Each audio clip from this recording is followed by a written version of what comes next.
Drake's downfall ain't just about rap anymore.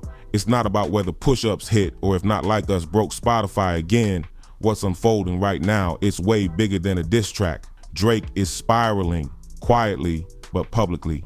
Behind the flex captions and emoji bars, this man is starting to look more lost than legendary. And the wildest part, he ain't even holding the knife. He just handing it to people like academics and Top5 and watching them stab at his own career. This man was once untouchable. Whether you liked his music or not, you couldn't deny the power. Drake was the blueprint for calculated fame, controlled narrative, controlled image, controlled access. He had ops, but they never touched him. He had beefs, but they never stuck. Drake always tried to stay clean, always made sure even when he was petty, he was polished. But that version of Drake, he don't exist in 2025. Now, you look at who's around him, Top5 act, Kanye creeping in the background, and it don't feel like control anymore. It feel like desperation, like Drake's trying to pull strings but forgot he the one getting puppeteered. The more he stays silent, the more these other voices start speaking for him. And the more they speak, the worse he looks. Cause if your shooter's a known threat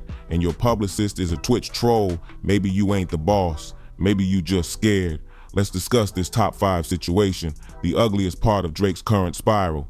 Their relationship didn't just pop out of nowhere, it go way back. In 2013, Top5 was just 14, taking his shirt off at Drake's OVO Bounce event, snapping photos with the biggest rapper in the world.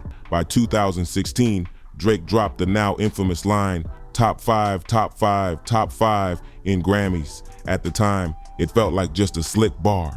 But now, that bar aging worse than the CLB album cover. Drake didn't just shout this dude out. He cultivated him, supported his hood, posted his music, built him up like he was next. And even after Top5 got locked in 2021 on an accessory to unalive charge, Drake didn't cut ties. He doubled down, paid the lawyer fees, gave him life support.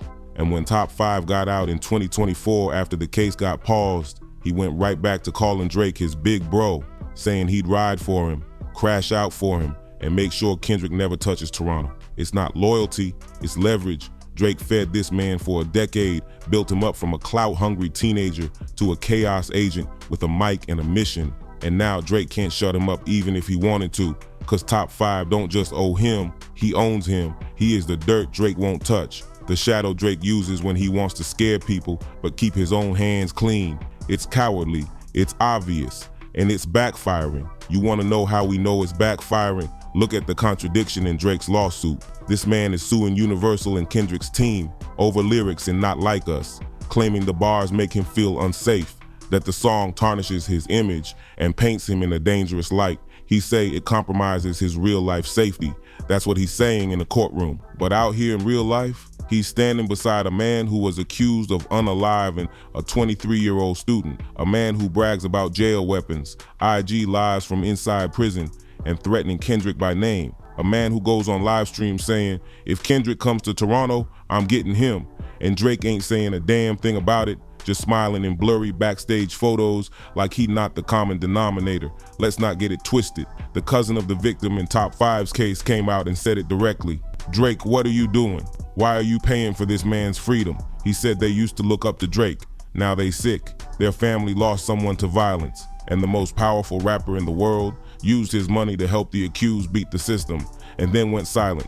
Drake think he can sue his way into safety while co-signing chaos in silence. But silence is a stance. And in 2025, Drake's silence is starting to sound like guilt. Meanwhile, Top5 is running wild, fresh out of jail, already on live streams threatening Kendrick, talking about doing homework on Not Like Us, saying he knows everyone in the video and what'll happen if they show face. And you know who's sitting across from him during all of this? Academics, the man Drake lets speak for him, the man who posts propaganda for OVO, laughs at threats, and whispers chaos in the Top5's ear while pretending to be neutral. It's the same blueprint he used with 6999, egg on the beef, sit back, farm the views. But this time it ain't rainbow-haired antics. This is a man with real charges, and Kendrick ain't the type to play internet games. And through all of it, Drake remains quiet. He's letting Top5 say Kendrick not safe in Toronto. He's letting academics create the headlines. He's letting Kanye flirt with the chaos, then gaslight it with gospel. And what's Drake doing? Standing in the background like it ain't his name on the line.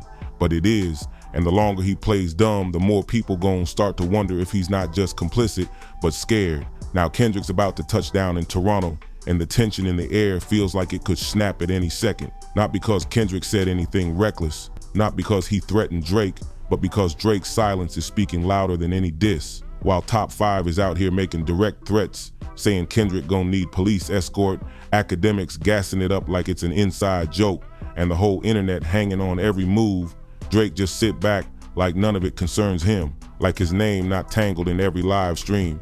But it does concern him. Kendrick's coming to perform. He gon' walk into that city, Drake City, and depending on how these clowns move, we could be looking at a real life situation. And if anything happens, nobody gonna say Top 5 did it. They gonna say Drake let it happen, cause whether he likes it or not, Drake validated this dude. He paid his lawyer. He gave him credibility. He never denounced him. That's all the connection anyone needs. And the internet ain't stupid. Fans peep the contradiction. You got Kendrick out here talking about uplifting Compton and black unity, and Drake aligning himself with the most volatile voices in hip hop, people who clown trauma for clout, people who brag about bodies while live streaming on phones they wasn't even supposed to have. Drake wanted to control the beef, control the narrative, but this ain't rap beef anymore. This is real energy, real pressure, and real bodies could drop if this keeps escalating. What's even more wild is how performative Drake's legal approach looks in contrast.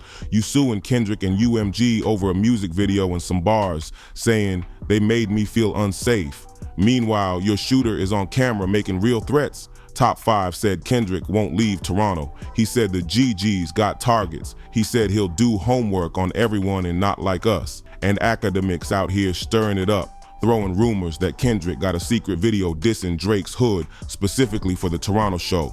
And what's Drake doing? Still ghosts, still acting like the internet ain't watching, still hoping this all gets chalked up to they trolls. Don't take it serious. But if something happens, ain't nobody taking the fall but you, Aubrey. That's your boy, your bag, your silence. And honestly, this silence got people thinking you soft. Not lyrically, morally. You afraid of Kendrick, but you terrified of losing your grip. That's why you didn't diss back. That's why you filed a lawsuit instead of a response. That's why you sitting behind the curtain letting dudes like academics and Top 5 speak for you. You think Kendrick playing chess with diss tracks? Nah, he pulled your whole mask off, made you show what's underneath. And what's underneath ain't the sixth god. It's a scared mogul hanging on to a reputation he ain't earned in years. Let's keep it real. If Drake had just responded to Kendrick like a man, he could have taken a lyrical L and still walked away with respect. Instead, he made himself look like the king of contradictions. You scared of rap bars, but funding a dude who might catch a body on live stream. You cry about being painted as a villain, then post up with the villain's favorite shooter. You build a whole career on being untouchable, then attach yourself to a man who touches every red flag imaginable. Drake's always been about control. That's his thing.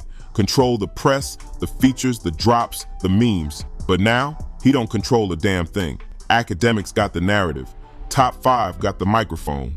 Whack 100, flashing hard drives on podcasts, warning you to cut ties before it's too late. The streets got more influence over your image than your PR team ever will again. Your next move can't be strategic. It gotta be survival. And that's the worst part, because even if Drake distances himself now, even if he goes public and says, yo, I don't feel Top 5 anymore, it's too late. The damage is done. You gave him life. You gave him freedom. And now he's giving you bad karma. You co-signed chaos, and now the chaos got your fingerprints on it. Top 5 don't care about music. Academics don't care about safety. But you got something to lose, and you're acting like you don't.